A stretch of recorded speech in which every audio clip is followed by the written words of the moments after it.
Eu acho que, em primeiro lugar, diante de qualquer necessidade de mudança, vocês vão se adaptar.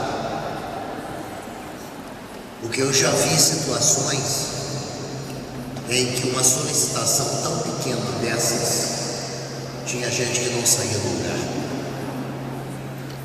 Tem um volume muito aberto, o som está muito aberto, dá para fechar um pouco, tirar o volume geral. Tira o volume geral. Ok, isso, melhorou. Alô? Ok, tá bom, estão me ouvindo bem? Inclusive lá no final, tá todo mundo ouvindo bem? Tá? Ótimo. Não é tão complicado mudar. Vocês têm um exemplo de capacidade de mudança e adaptação nesta cidade, que é o próprio ex-prefeito Graciliano Ramos. Foi prefeito de Palmeira dos Índios.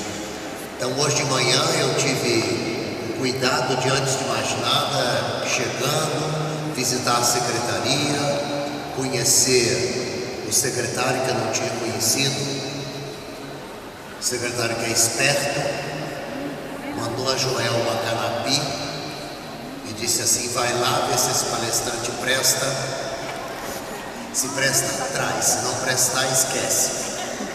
Aí a Joelma já saiu daqui com uma comitiva e foram a Canapi. Isso tem o quê? 2 semanas, mais ou menos isso. E hoje eu estou aqui por culpa da Joelma, de modo que, se vocês não gostarem da palestra, vocês pelo menos já têm uma culpada sobre a qual descarregar todas as fúrias palmeirenses. Fui visitar o museu, a casa onde viveu o Graciliano Ramos, sempre acompanhado de um fotógrafo que registrava tudo. Também tive a oportunidade de fazer uma entrevista na rádio Palmeira dos Índios, contrariando todas as normas da rádio, porque nós invadimos o programa de uma outra radialista em quase meia hora, mas são aqueles problemas de horário. A entrevista estava pensada para 10 horas da manhã, mas na realidade passou para as 11 e começou 10 para meio-dia e terminou meio-dia e 25. Também essa palestra foi marcada para 14 horas e está começando às 15. Mas é bom que a gente começa, e é importante começar dentro daquilo que estava previsto. O que é previsto, em primeiro lugar? Que as cadeiras estejam cheias. E se você for fazer um encontro na Amazônia, as cadeiras podem estar cheias conforme a velocidade dos rios. Se tem enchente, se não tem enchente, se o barco quebrou, se o barco não quebrou. Então às vezes a programação é começar às 8 horas da manhã e começa às 2 horas da tarde. Então nunca na Amazônia a gente pode ter alguma coisa presa a um horário seguinte muito apertado. Nada disso. Tem que ter a flexibilidade amazônica, que é muito lenta em relação à agitação típica do Nordeste. O Nordeste é altamente agitado até a Bahia em relação ao que é a Amazônia. Eu na Amazônia um dia esperei 3 rios baixarem, porque o carro não tinha ponte. Então eu tinha que esperar o rio baixar para o carro passar dentro do rio. Esperei de 8 da manhã às 4 da tarde. E depois fui. Enquanto estava na outra cidade, pedi para não chover, porque senão eu teria que dormir lá, não poderia voltar. E se o rio não baixasse durante uma semana, ou eu voltava a nado, ou então ficava lá. Então são realidades bem diversas. Nós vamos hoje conversar como colegas de trabalho. E como eu dizia na rádio hoje, eu sempre fui professor, eu sempre fui docente. E comecei a minha experiência de magistério na classe multisseriada. Classe multisseriada com 3 anos escolares dentro da mesma classe. Pensei até que sabia alguma coisa sobre o multisseriada. Cheguei à conclusão, alguns anos atrás, que não sabia nada. Quando eu encontrei uma multisseriada de 9 anos escolares dentro da mesma sala. Primeiro, segundo, terceiro, quarto, quinto, sexto, sétimo, oitavo e nono. E um professor só.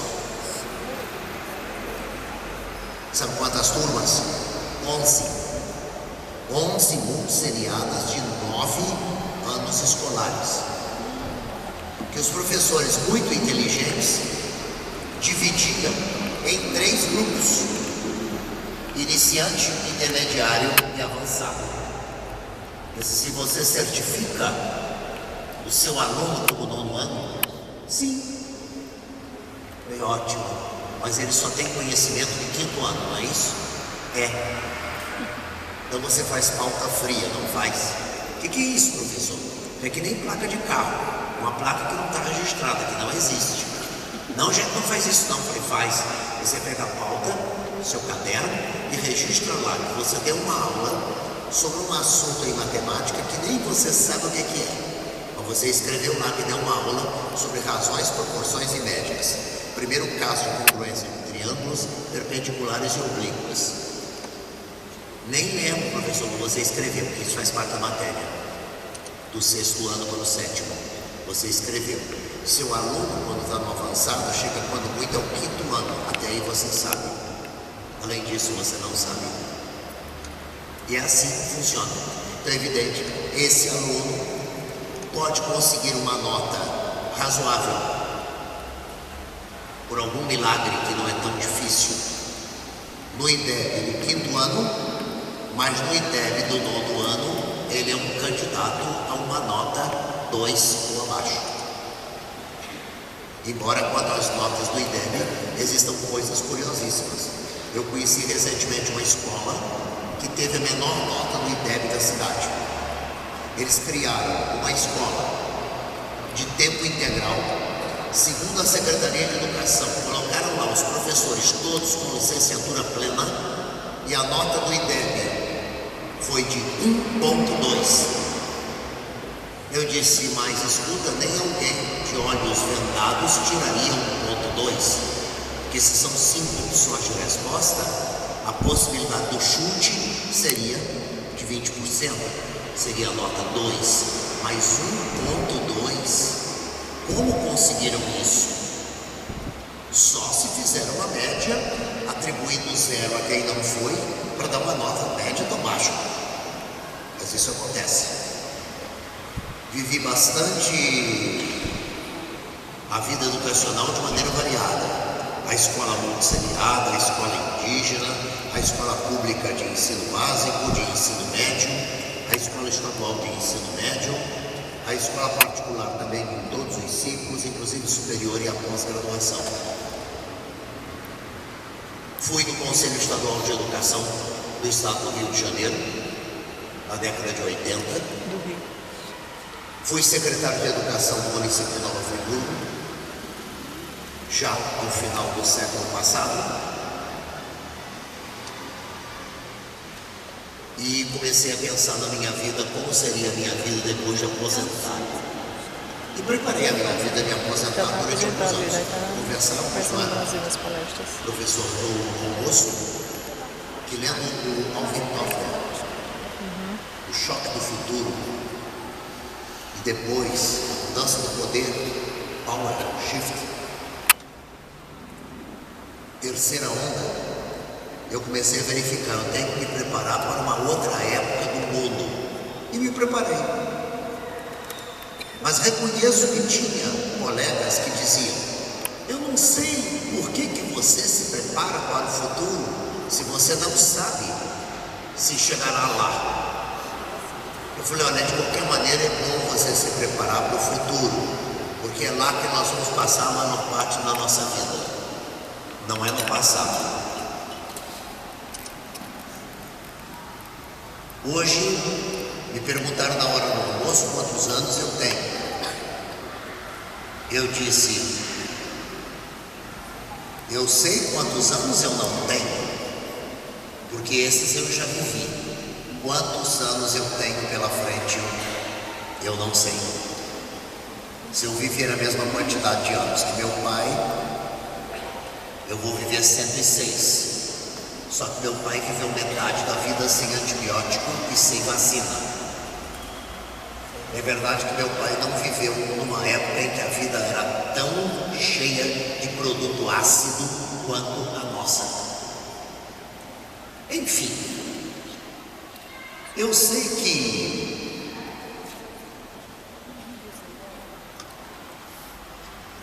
se eu viver a mesma quantidade dos anos que meu pai, eu vivo mais 34 anos. E se eu viver e se eu quiser chegar aos 120, como eu pretendo, fazendo palestra em Palmeira dos Índios, aos 119,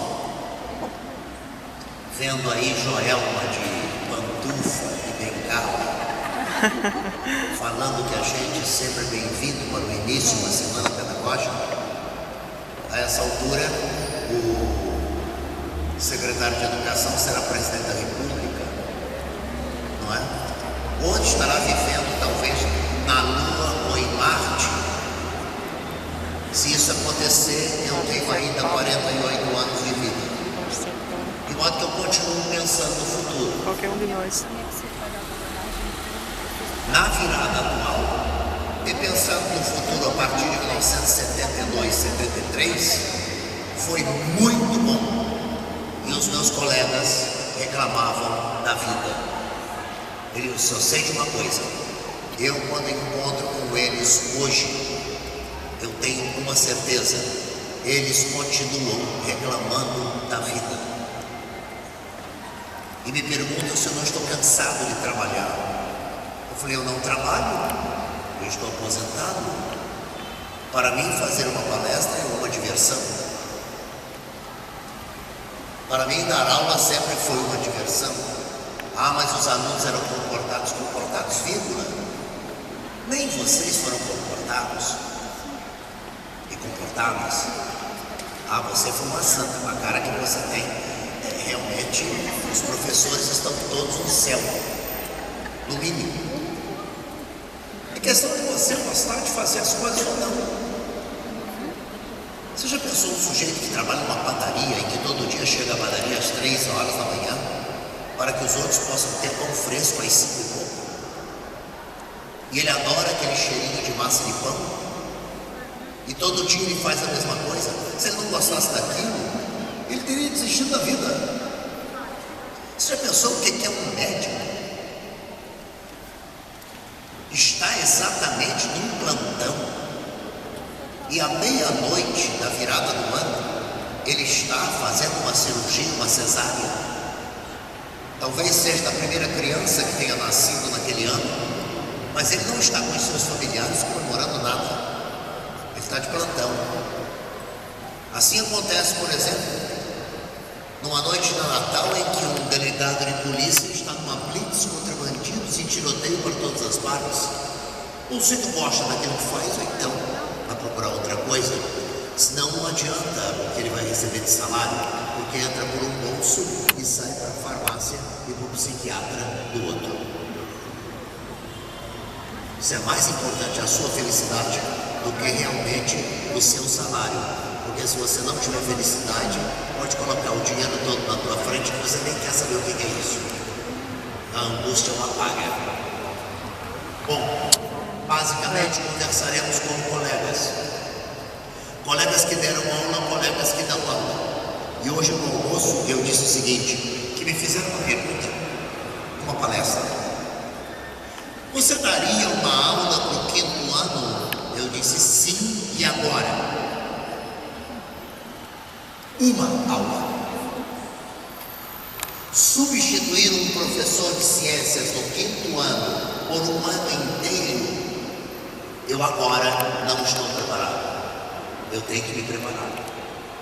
E segundo, eu tenho certeza que eu vou entrar o ano inteiro, 3 vezes por semana, naquela sala de aula e vou dar uma aula eficiente, ou seja, uma aula bonita, uma aula que o aluno vai gostar, uma aula que o aluno vai perguntar e uma aula até que o aluno vá aprender. O que eu preciso tomar cuidado é que eu não tenho certeza agora se eu estaria dando uma aula eficaz, ou seja, a aula que ele precisa ter. Vocês têm suas preocupações em relação ao IDEB. Como é que vocês tinham um IDEB mais elevado, de repente o IDEB cai? Será que os alunos mudaram tanto? Será que os professores mudaram tanto? Ou será que a prova mudou? Mas há uma orientação para o IDEB que está nos descritores de cada disciplina. Se você der a aula que você quer dar, e muito boa, ela pode ser eficiente, mas não possa ser eficaz, mas pode não ser eficaz para o IDEB que seu aluno vai fazer. Ele acaba sendo preparado para uma coisa que ele não vai ser cobrado. O comportamento da questão, para saber se o aluno domina isso ou aquilo, depende do descritor. Então, se a área pedagógica da secretaria não cuida do descritor e o professor não aceita trabalhar em função do descritor, o aluno faz o IDEB e se dá mal. Há uma coisa, no entanto, que é comum ao IDEB inteiro, em qualquer disciplina, que é saber ler. E muita criança não sabe ler. Lê e não sabe o que leu, porque participou de uma alfabetização marcadamente mecânica. Ele repete um som, até vários sons em várias palavras, mas não sabe o significado das palavras, nem o significado delas no contexto. Você diz para ele o seguinte: Manga fez uma grande defesa, ponto. O suco de manga estava gostoso, ponto. Rasgou-se a manga da camisa, ponto. Como estava chovendo, vírgula, o gado não abandonou a manga, ponto. E se você perguntar para ele o significado de manga nessas 4 situações, ele não vai saber. Que uma é relativa aos animais, onde eles se reúnem, que o outro é relativo a uma parte de uma camisa, que a outra é relativa a uma fruta e que o outro é relativo ao apelido de um ex-goleiro brasileiro. Ele não sabe muitas vezes. Então, em qualquer disciplina é preciso aprender a ler. Se eu leio de modo correto, você acerta a resposta. Se eu leio de modo errado, ou se eu falo de modo errado, você erra a resposta. Por exemplo, qual é o resultado da operação 2 mais 3 vezes 5? Qual é? 25. Hã? Uma muito fraca. 25. Mais forte. 25. Mas meu Deus, vocês não sabem tomar café. Qual é o resultado da operação 2 mais 3 vezes 5? 25. 25. Agora eu vou falar como eu deveria estar lendo de modo correto. Qual é o resultado da operação de 2 mais 3 vezes 5? Vocês perceberam como é que agora vocês responderam certo?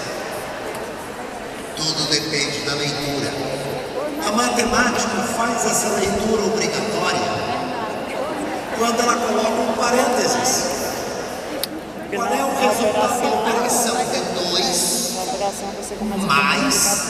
Aí ela faz a parada, põe um parênteses e coloca 3 vezes 5 e fecha o parênteses.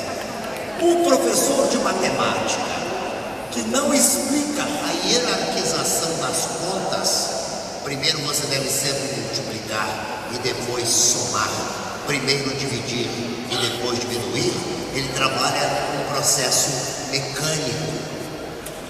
Então a pessoa acha que tanto faz 17 com 25 que é a mesma coisa. Não, depende da leitura, depende de como escreveu, depende de como hierarquizou, o que vem antes e vem depois. Em educação, o que vem antes e o que vem depois é uma medida didática muito importante, porque fica diferente. Exemplo. Este colégio é um colégio de padres ou é um colégio de freiras? De freiras. São das irmãs, das freiras, irmãs Nossa Senhora das Neves. É? Não. Amor divino. Amor divino. Mas o que está fazendo ali o colégio Nossa Senhora das Neves de Natal? É da mesma congregação.